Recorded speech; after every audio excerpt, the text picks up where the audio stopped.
92.7. We're coming to you live from our studios here at Adesawe Kanda. We're also streaming on Facebook, on YouTube, and all our social media platforms. I am Christabel, success Treve. Coming up this morning, coalition of civil society organizations in Ghana call for immediate steps to rise the office of the special prosecutor into the constitution while decoupling the office of the Attorney General from the Ministry of Justice.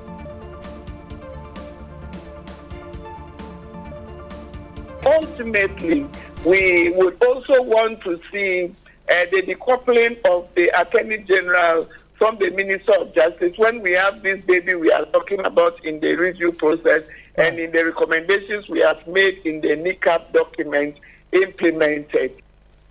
We will tell you more about the CSO's call in the relation to recent legal actions affecting the office of the Special Prosecutor, OSP. Also coming up in this bulletin, beginning today, Tuesday, April 21, members of the Ghana National Association of Teachers, NAT, in the Medina Adenta Abokobi area will begin an indefinite strike following an attack on a member. Plus, Member of Parliament for Anlo Richard Kwame Sefe cautions government against only providing relief items to victims of the tidal waves, saying residents are tired of such temporary measures. The people are not ready to receive blankets. They're not ready to receive rice and other handouts from anybody. What they wanted is protect the coastline for them. We've got all of these and a lot more for you. Please stay with us here.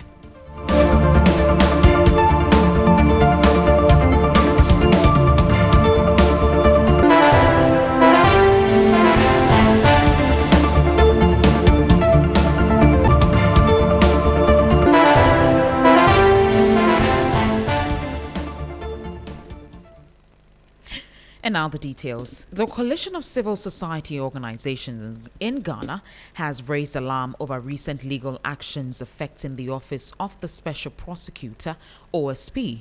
The CSOs warned that these acts could significantly undermine the country's anti-corruption efforts. In a press statement issued on April 20, 2026, the group cites moves by the Attorney General at the Supreme Court to challenge aspects of the OSP Act, alongside a High Court ruling that declared the OSP's prosecutorial powers unlawful without the Attorney General's authorization.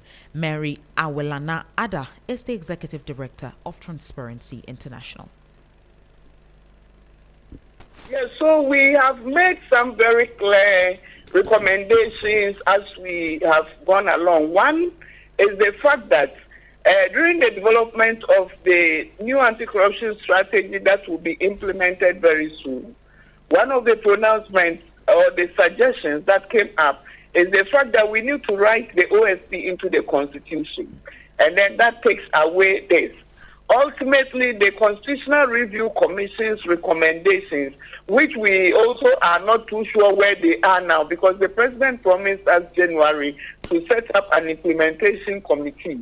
As we speak today, we don't know the level of work that has gone on. But the Constitutional Review Committee's recommendations to set up an Office of Ethics and Anti-Corruption would also help. And this is going to be written into the Constitution. Then ultimately, we would also want to see the decoupling of the Attorney General from the Minister of Justice when we have this baby we are talking about in the review process and in the recommendations we have made in the NICAP document implemented. Mariada is Executive Director of Transparency International. Now, the coalition also announced plans to support the constitutionality of the OSP law in court and urged renewed commitment to creating a fully independent public prosecutor.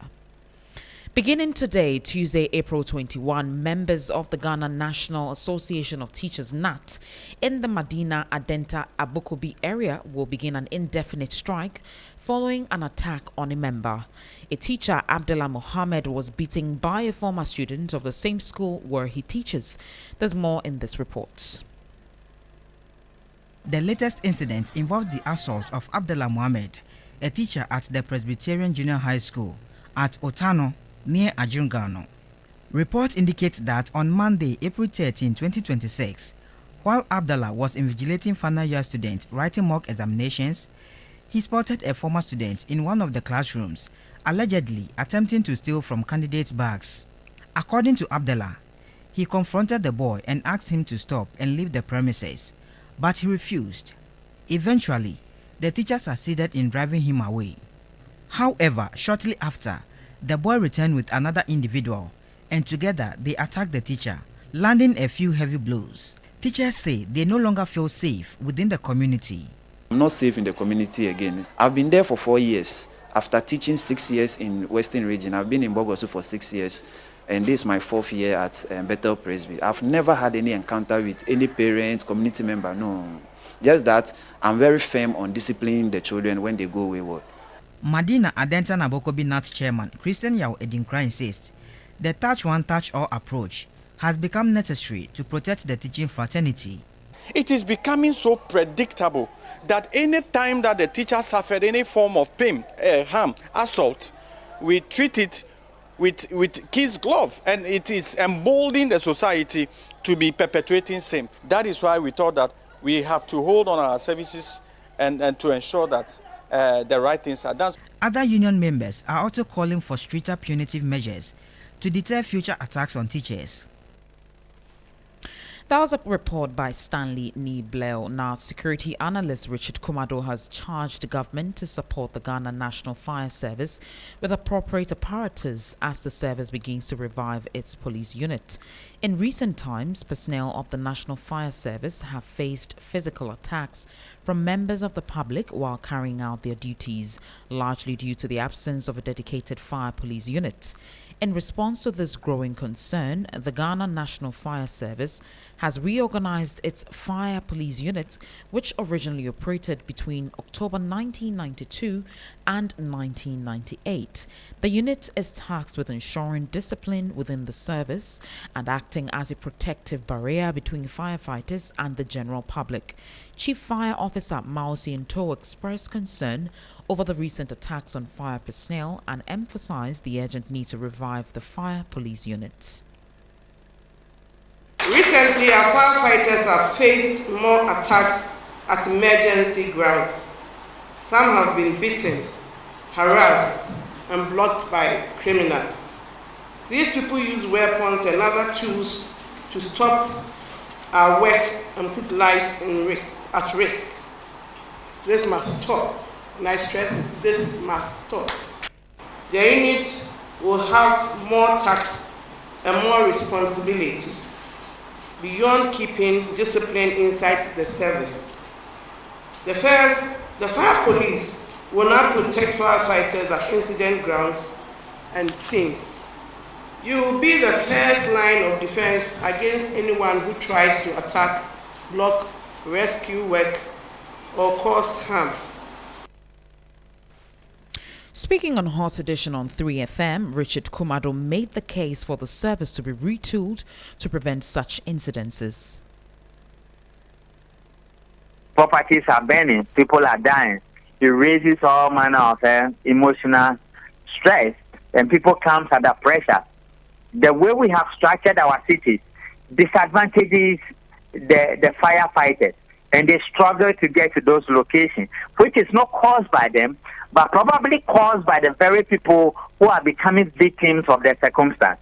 Then, number 4, we do not, as a nation, provide the fire service people with the accurate equipment and the appropriate tools and resources to be able to quench those fires within limited timelines. Then, that also adds to the fury where people misconstrue their delays, and sometimes many of the things that happen and they see it as negligence and they want to attack them. But it's all part of public education. If you look at many of the fire hazards we are using now, they are outmoded and they don't need to be in the street. Richard Kumado is security analyst. Member of Parliament for Anlot, Richard Kwame Sefe, has said more than 100 communities in the Volta region risk being wiped out by tidal waves if urgent action is not taken to address the situation.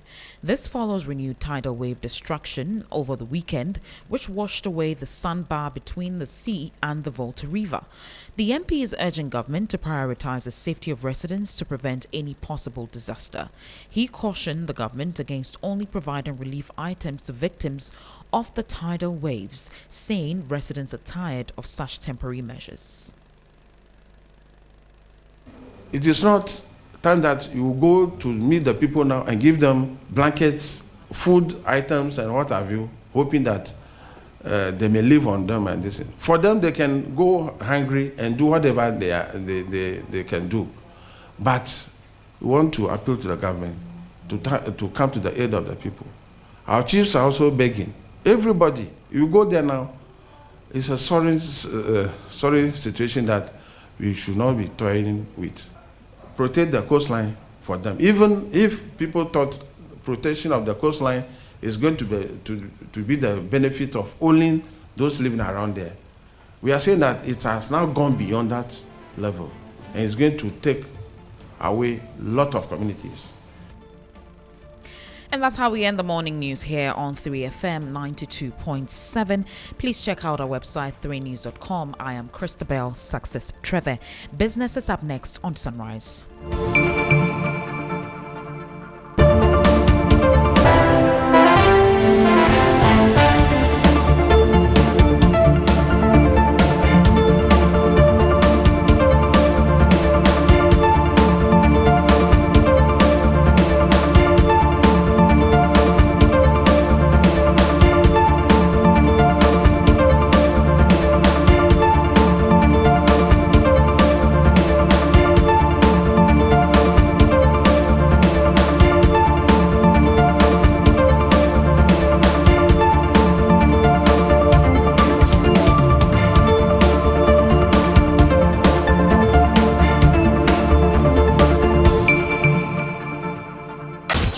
Accra gets busy on this frequency.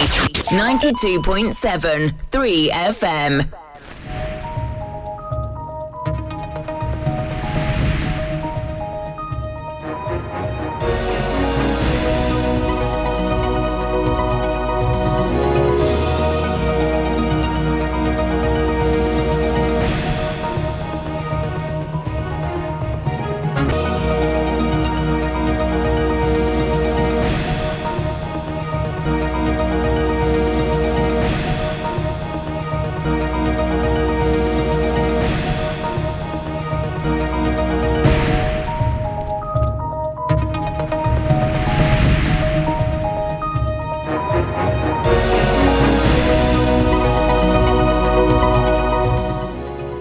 Hello, good morning and welcome to the business news on Sunrise.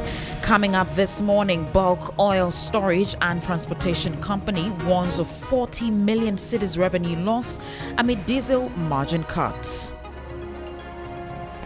Seriously being hit by the reduction in boss margin. Within this month, we are likely to lose close to 40 million Ghana cedis. And 40 million Ghana cedis off our books is serious business. Plus, Ghana's economy shows remarkable resilience despite facing a significant seasonal decline at the start of 2026. I am Christabel, Success Treve. Bring you the details now.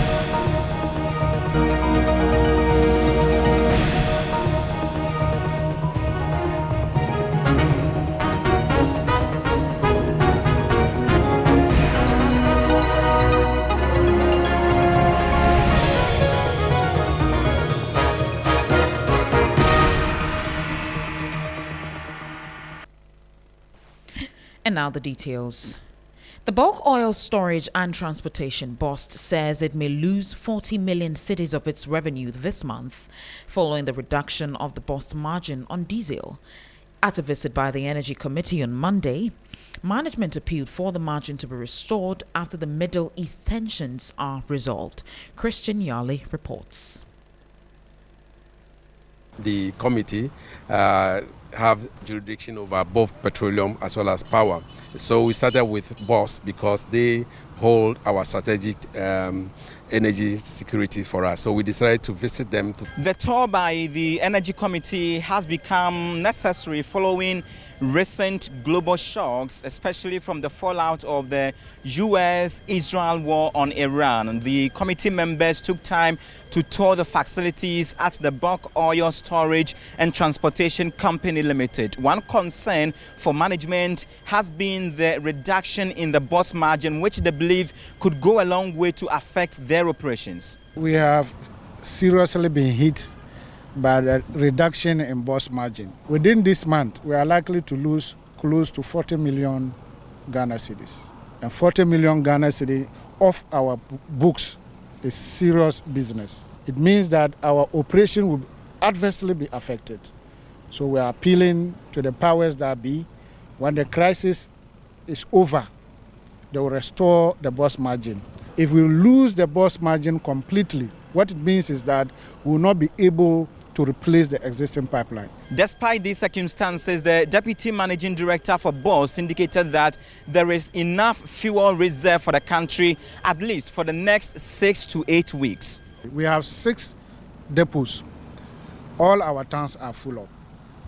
They are full up, even though we have sufficient product. We are expecting more vessels to come in. So in terms of petroleum products within this period, up to the next 6 to 8 weeks, we are covered. Ranking member on the Energy Committee, George Kwame Abuaje, is of the view that if for anything at all, government should consider reducing taxes on petroleum products, especially by scrapping or suspending the 1 cedi fuel levy. Government should rather reduce its taxes, the government taxes, okay?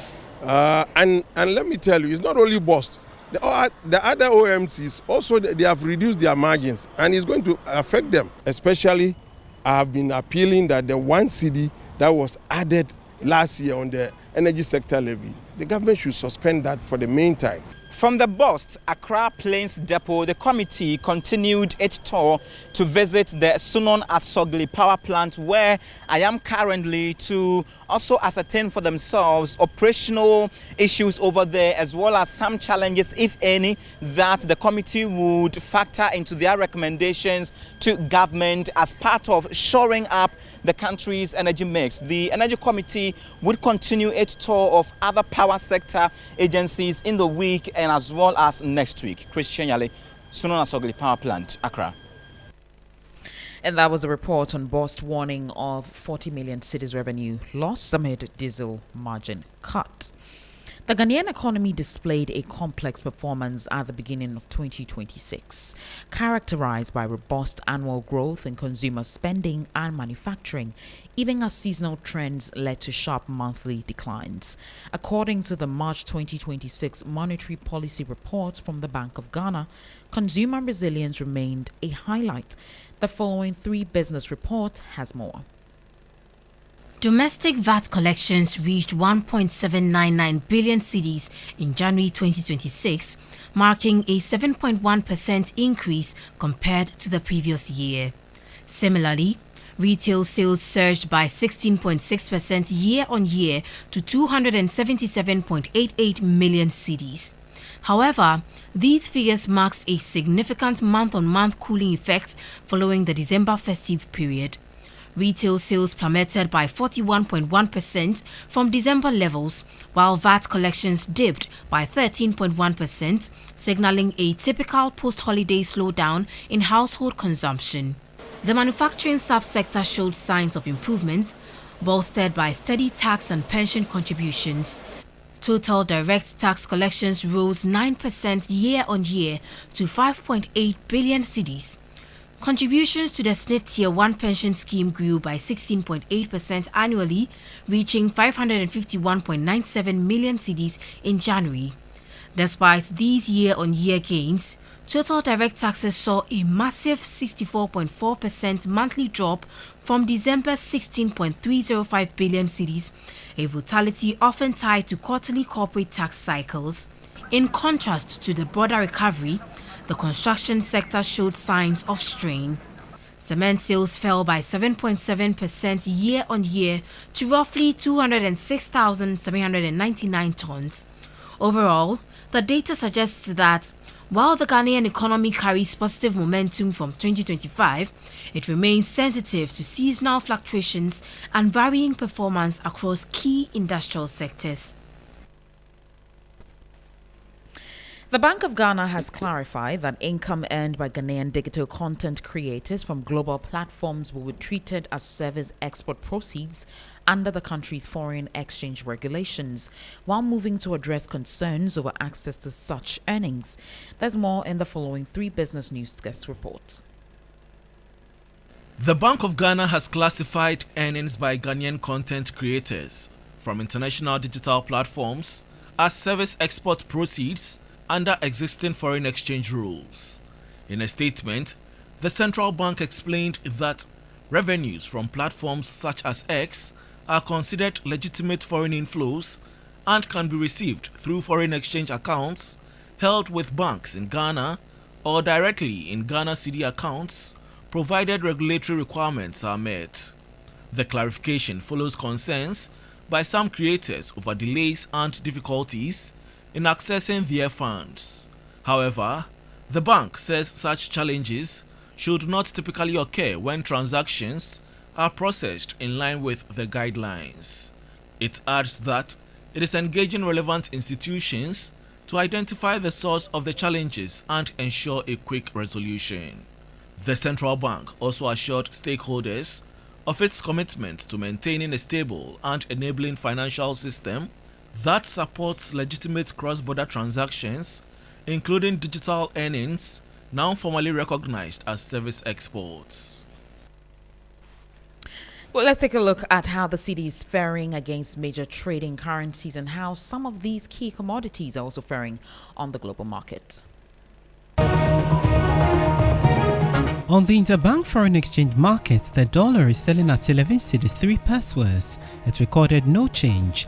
The British pound is selling at 14 cedis 85 pesos. It lost 3 pesos. The euro is selling at 12 cedis 93 pesos. It also lost 3 pesos. However, be guided that these figures could be higher at a forex bureau near you. On the global commodities market, Brent crude is trading at $95.42 per barrel. Gold is trading at $4,818.98 per ounce, down by $11.36. Cocoa is trading at $3,395 per ton, up by $115.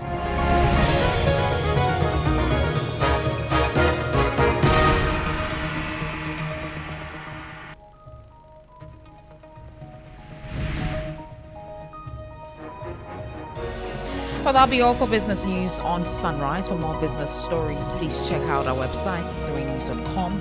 I am Christabel, Success Treve. Sunrise continues.